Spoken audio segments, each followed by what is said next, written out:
Pertama-tama memang kebijakan ini patut diapresiasi ya, karena kebijakan ini mengembalikan sistem pendidikan itu pada relnya. Karena memang sangat absurd, sebuah sistem pendidikan nasional itu tidak memiliki alat ukur yang objektif untuk menilai hasil belajar peserta didik.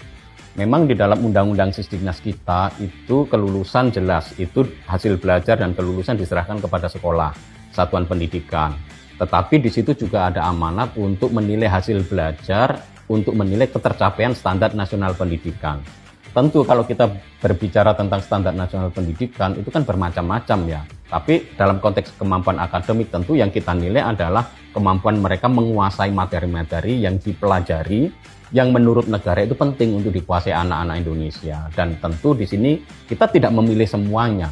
Artinya tidak akan diujikan semuanya karena negara punya pertimbangan mengapa mata pelajaran tertentu itu patut menjadi benchmarking atau ya istilahnya standar bagi seluruh anak Indonesia.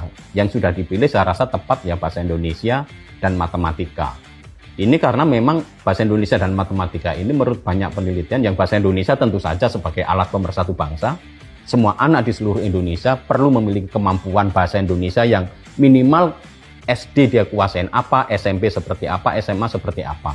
Mengapa ini penting? Karena beberapa 10 tahun yang lalu lah saya melihat anak kuliah itu nulis skripsi nggak bisa bahasa Indonesia, coba bayangkan. Bahkan sekarang pun membuat tulisan dalam bahasa Indonesia yang baik dan benar itu lemah.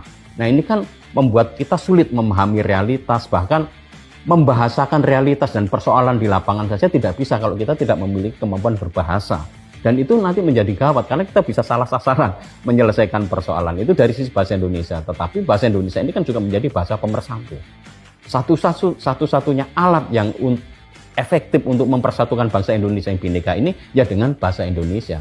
Dimanapun saya pergi ketika mereka tidak bisa bahasa Indonesia itu kita akan kesulitan.